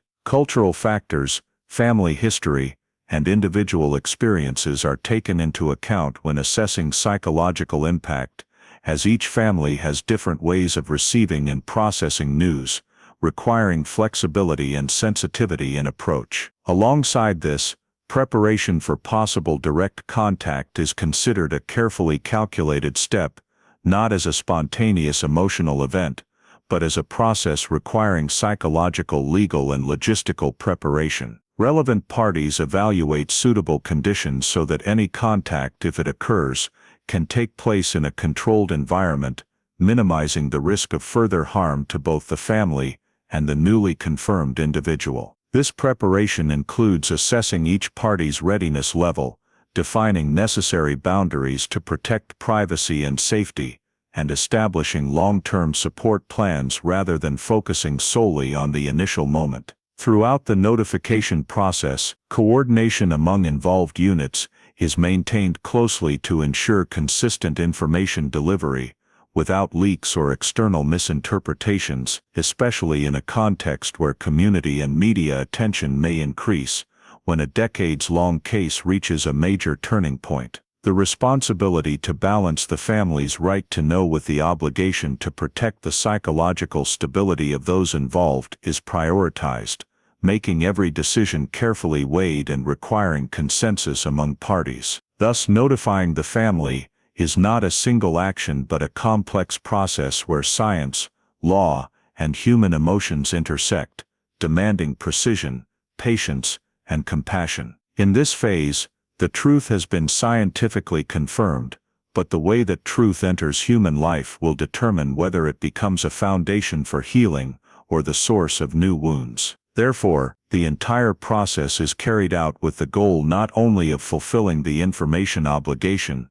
but also of laying the groundwork for the next phase, where the parties can face the new reality with full support and time to adapt. Even though the emotional and social consequences of this truth will certainly remain far longer and more complex than the initial notification moment, thorough preparation in terms of procedures and psychology creates the conditions for the direct meeting to take place within a controlled framework, where the goal is not to create an emotional climax, but to ensure the safety, respect, and authenticity of every interaction among the involved parties. The meeting is organized in a neutral space, minimizing external distractions or pressures, with the presence of necessary individuals to provide professional support and ensure all developments remain under control. From the moment the parties face each other, attention is not placed on words or surface expressions, but on natural unconscious reactions,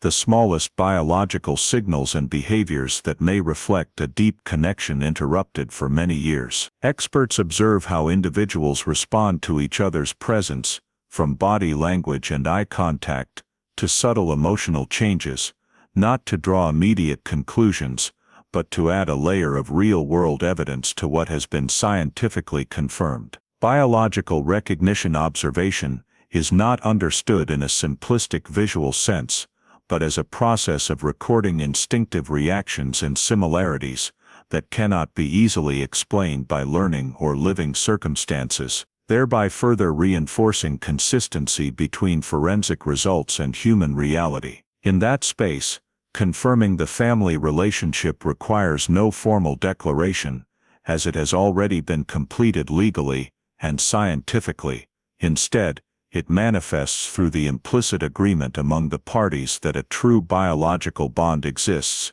and is no longer in doubt. Interactions proceed at a carefully adjusted pace, allowing each individual time to process their emotions without being forced to react according to any preset pattern, recognizing that a reunion after many years of separation cannot be measured by a single moment. During the meeting, relevant parties closely monitor signs of stress or emotional overload to intervene promptly if needed, ensuring the reunion does not become a source of new harm, but a safe transition to another phase of the relationship. The presence of experts is not intended to control or direct emotions, but to create a safe framework where all reactions are accepted and appropriately supported. Confirming the family relationship in this context marks the end of a long period of uncertainty, as all questions about biological identity have been answered, and no further verification measures are required.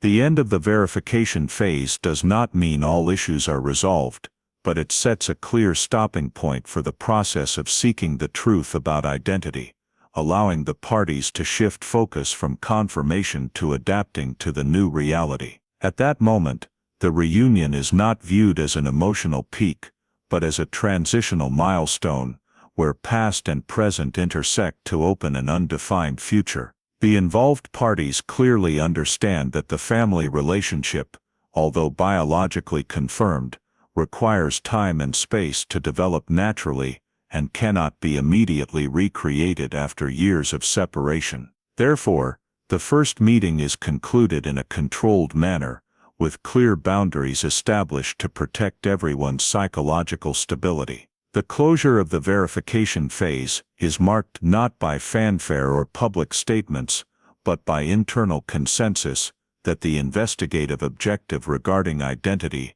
has been achieved, and all subsequent steps will belong to building or adjusting the relationship within the framework of personal life. In that sense, the reunion is both the result of a prolonged scientific and legal process and the starting point of a new reality, where individuals must learn to live with the confirmed truth, along with all the emotional, social, and personal consequences it brings. The closure of the verification phase does not bring a sense of complete finality, but instead opens up a more complex reality, where the newly confirmed truth must be gradually integrated into personal, family, and legal life through a prolonged and multi-layered process. Adapting to one's true identity becomes the central challenge, as the individual now confirmed does not merely receive information about their biological origins, but must also confront the rupture between the identity formed over many years and the one lost since childhood.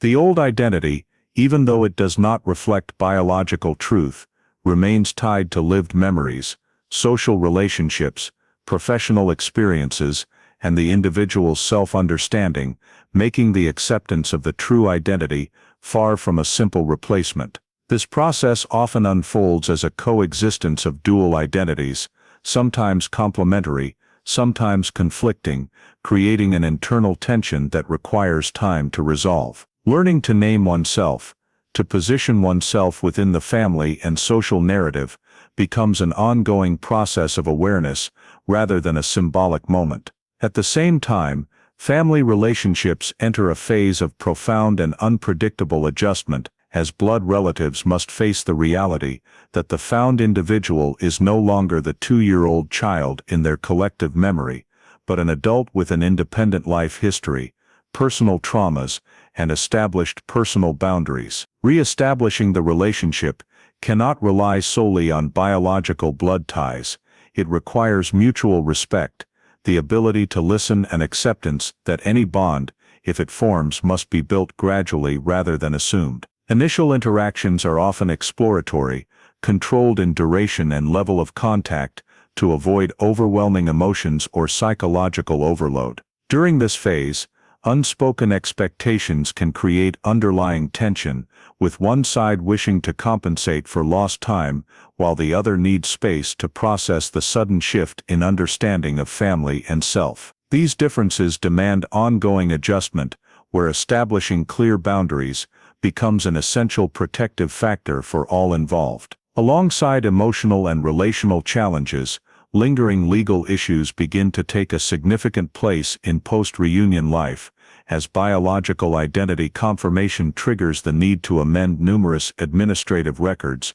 that have existed for years. This process goes beyond simply updating personal documents. It involves citizenship rights, medical records, educational history, and other legal obligations, each requiring careful handling to avoid creating new disruptions. Legal adjustments occur within a system not designed to handle such late identity changes, leading to overlapping procedures, additional verification requirements, and prolonged waiting times, all of which can reactivate the unease once associated with irregular administrative identity. For the newly confirmed individual, each legal step carries meaning beyond mere procedure, as it represents the official acknowledgement of a truth once hidden and raises questions about how past and present are reconciled within the legal framework. In this context, long-term psychological support is seen as an indispensable pillar to help all parties adapt sustainably,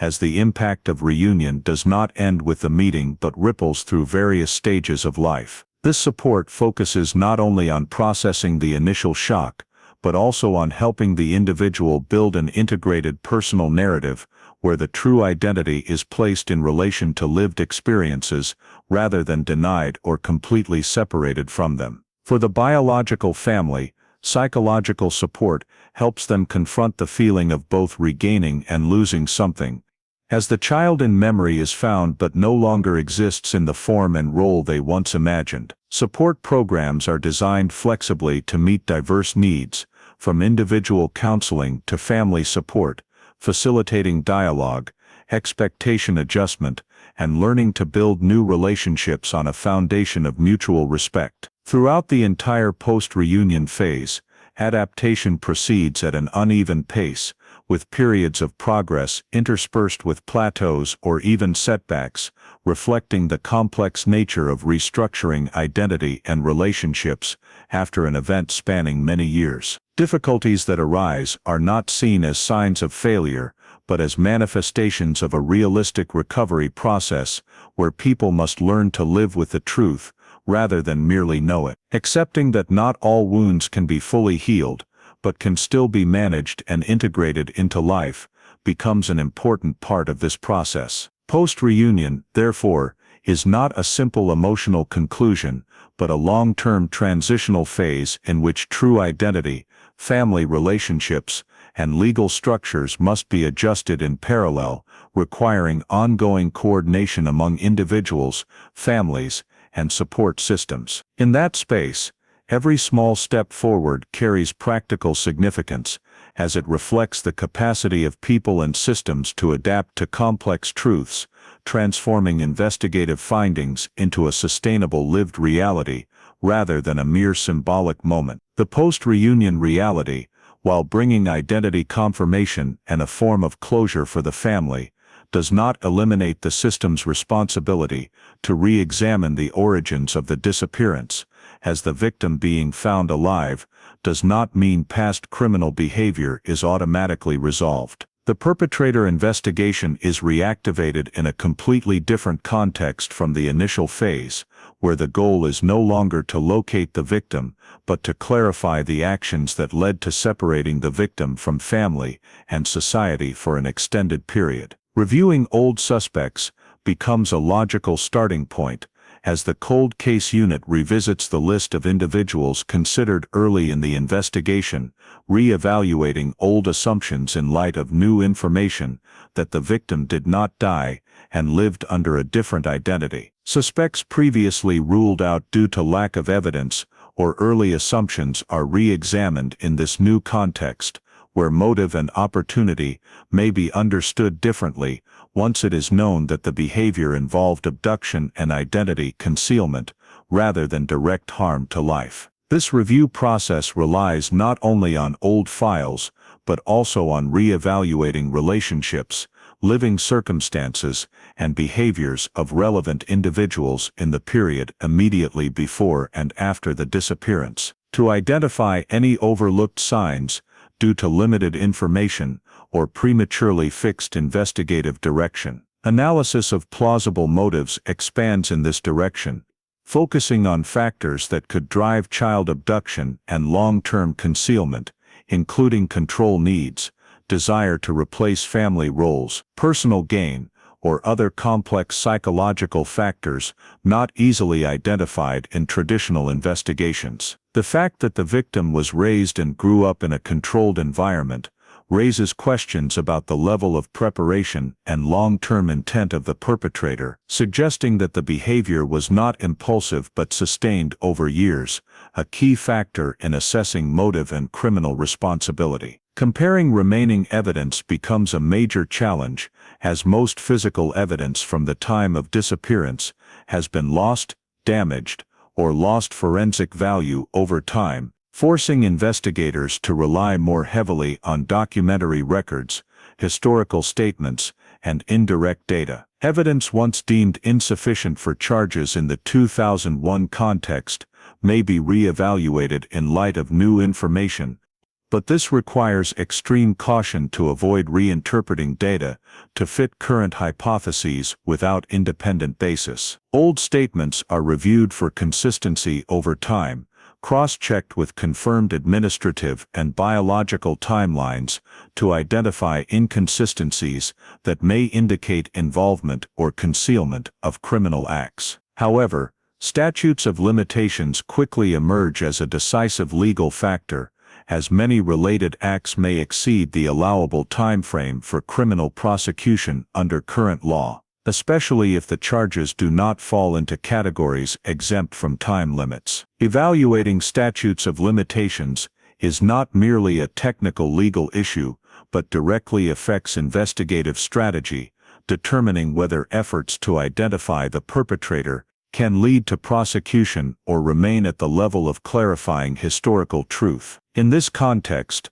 authorities must weigh continuing investigation with limited resources against the possibility that the final outcome may not result in specific legal consequences, a difficult equation when facing family expectations and the duty of justice. Prosecution feasibility is therefore assessed based on the intersection of remaining evidence, current legal framework, and the severity of the conduct, with the understanding that even if the perpetrator cannot be brought to court, identifying and documenting the crime still holds important moral and social value. At this stage, the investigation is more analytical and evaluative than urgent pursuit, focusing on constructing a reasonable picture of what happened, who may be responsible, and where the system failed to prevent or detect the crime earlier. Time, evidence, and legal constraints prevent this process from being quick or decisive,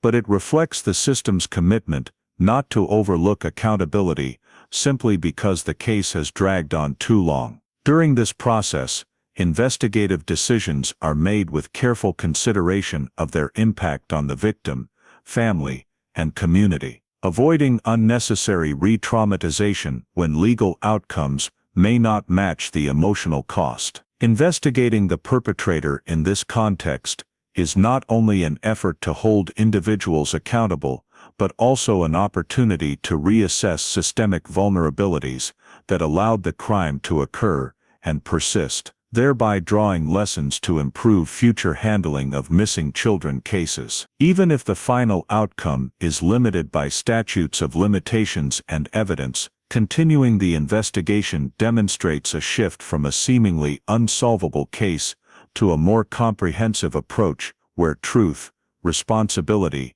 and the limits of justice are examined in parallel, creating a deeper conclusion for a story long left unfinished. The reactivation of the perpetrator investigation after victim identity confirmation brought a certain level of clarity, but it also exposed an unavoidable reality. The case still contains structural gaps that no late investigative effort can fully fill. Gaps in the file originated in the early stages of the case, when initial scene reports were prepared hastily, lacked standardization, and were heavily influenced by early assumptions about the nature of the incident. Some key documents were not collected comprehensively, others were not preserved to standards allowing long-term use, resulting in a fragmented information chain that cannot be seamlessly reconstructed after more than 2 decades. What remains in the file is mostly descriptive notes lacking depth of analysis, reflecting investigative approaches limited by the technology and understanding of the time. The absence of these key documents not only weakens the ability to assign individual responsibility, but also raises questions about the completeness and reliability of the entire initial investigation process. The lack of decisive evidence continues to be the greatest barrier preventing the case from reaching a fully conclusive legal outcome, as most valuable physical evidence has been lost over time or no longer meets modern forensic standards for analysis. Indirect evidence, even when re-examined in the new context, still cannot meet the threshold required to clearly identify criminal conduct by a specific individual. Witness statements, already vague from the start, become even less reliable as they are eroded by time, fading memories,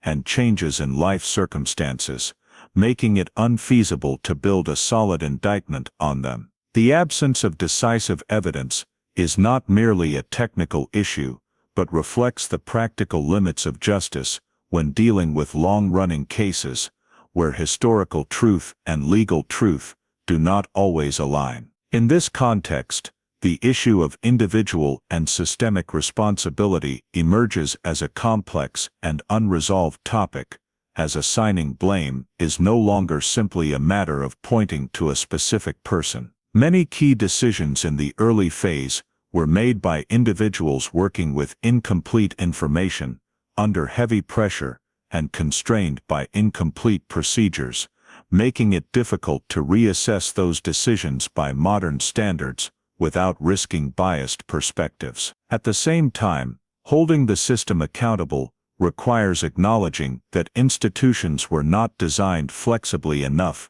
to detect and handle sophisticated, exceptional situations, particularly abductions, that left no clear signs of violence. The lack of interconnection between administrative, medical, and investigative databases created gaps that allowed a false identity to exist legally for years without detection, not due to lack of individual effort, but because the system structure did not allow disparate signs to be connected into an overall alert. The lingering open questions therefore extend beyond the scope of a single case, touching on how society and authorities approach missing children cases in general. Were initial assumptions unwittingly framing the investigative direction, causing other possibilities to be insufficiently considered? Did underestimating abduction risk in seemingly familiar circumstances reduce the necessary level of vigilance, and were monitoring mechanisms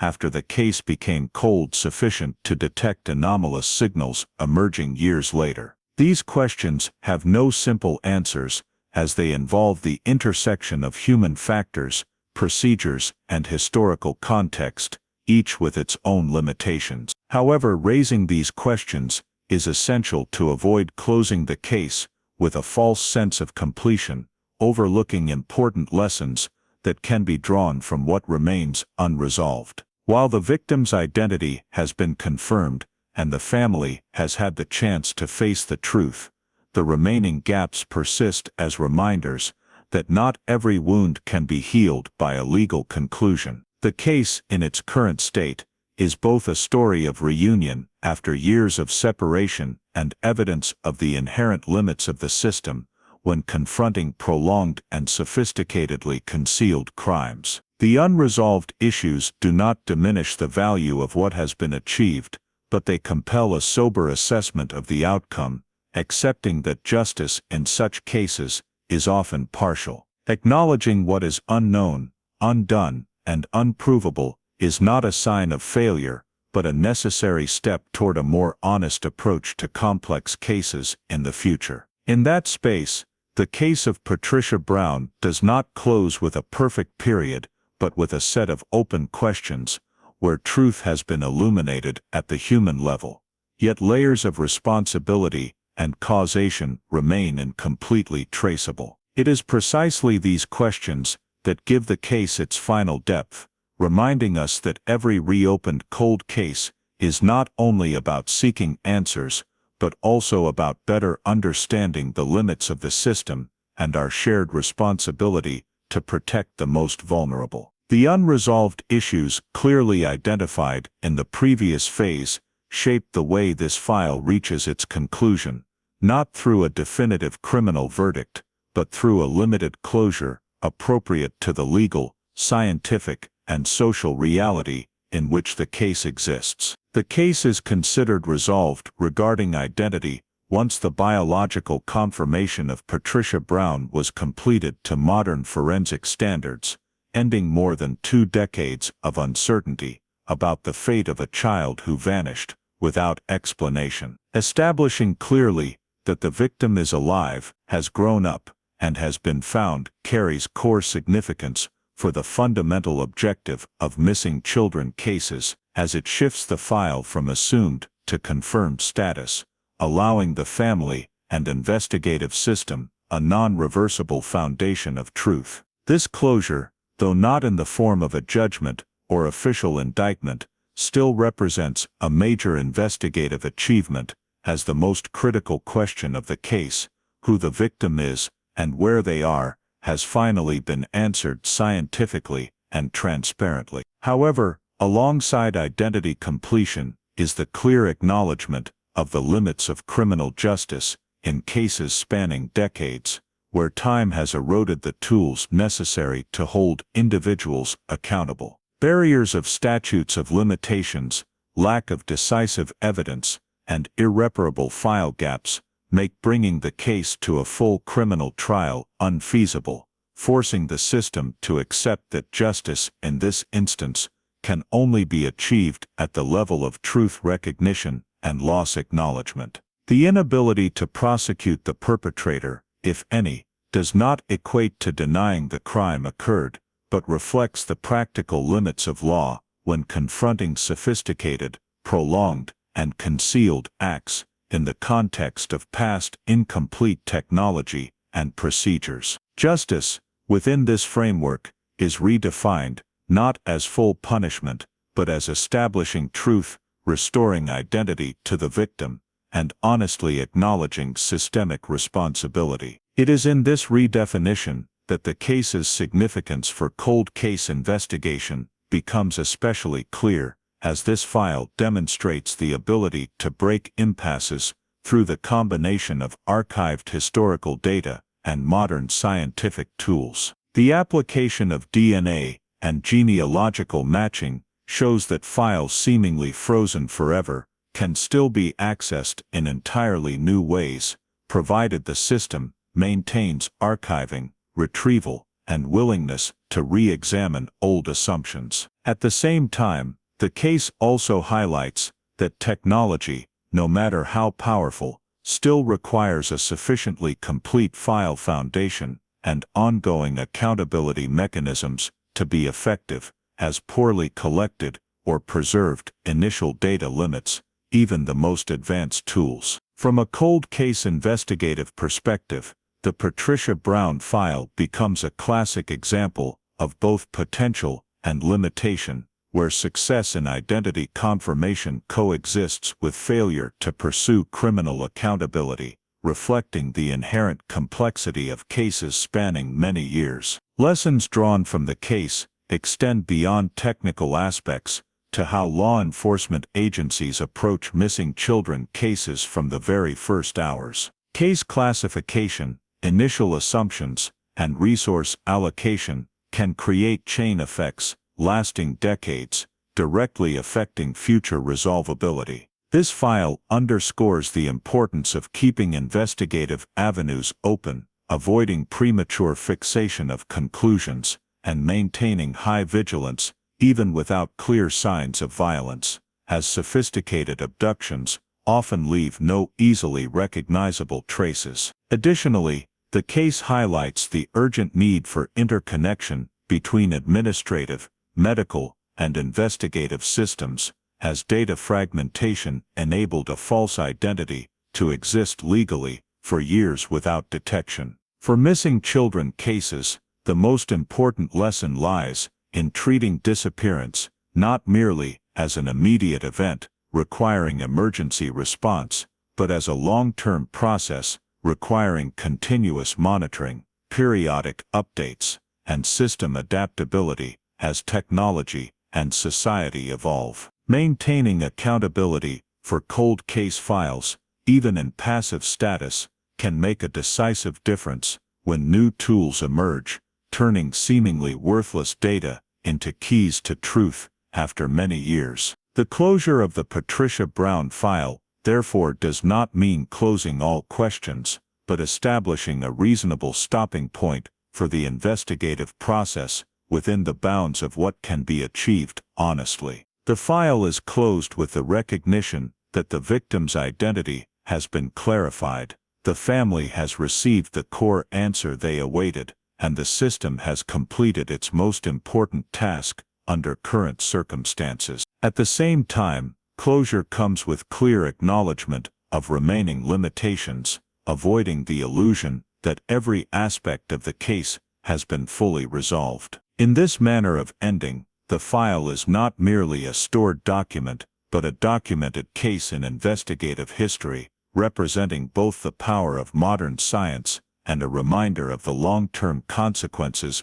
of past systemic shortcomings. The Patricia Brown case, when viewed holistically, becomes a story not only of disappearance and reunion, but also of how society confronts belated truth, accepts the limits of justice, and draws lessons for the future. Closing the file, in this context, is not an act of ending concern, but a transformation from investigation to remembrance, from pursuit to improvement, with the hope that what has been learned from this case will help shape more cautious, flexible, and humane handling of missing children cases in the years ahead. The story of Patricia Brown directly reflects many issues present in contemporary American life, especially how society handles risks to children, trust in systems, and the role of modern technology. In 2001 in Arkansas, the tranquility of a small community, familiar assumptions about family safety, and a brief lack of supervision created conditions for a sophisticated abduction to occur without clear traces. The first lesson from this story is child safety should never be placed entirely on trust or habit, even in the most seemingly familiar environments. In today's U.S. context, where parents often balance work, community, and family, maintaining clear supervision principles, transparent information exchange among relatives, and vigilance toward small anomalies is vital. The story also shows the long-term consequences of administrative gaps. Patricia grew up with incomplete documents, fragmented memories, and a sense of not belonging, a reality reminding us that legal identity is not just procedure, but the foundation of citizenship rights, mental health, and social integration. In modern life, where data and verification are increasingly important, proactively checking, storing, and protecting children's personal information is a long-term family responsibility. Finally, the role of DNA and cold case units in the story emphasizes the value of science when used responsibly. Technology does not replace humans, but can correct past mistakes if society is willing to look back and act. The greatest lesson lies not in the belated reunion, but in the reminder that every small decision today, in families, communities, and systems, can shape an entire lifetime ahead. If you find the story of Patricia Brown thought-provoking regarding family, safety, and the hidden corners of justice, please subscribe to the channel so you don't miss other cases with valuable lessons yet to be told. Thank you for following to the end, and see you in the next video, where we continue exploring cold cases that seem forgotten but still hold profound meaning for today's life.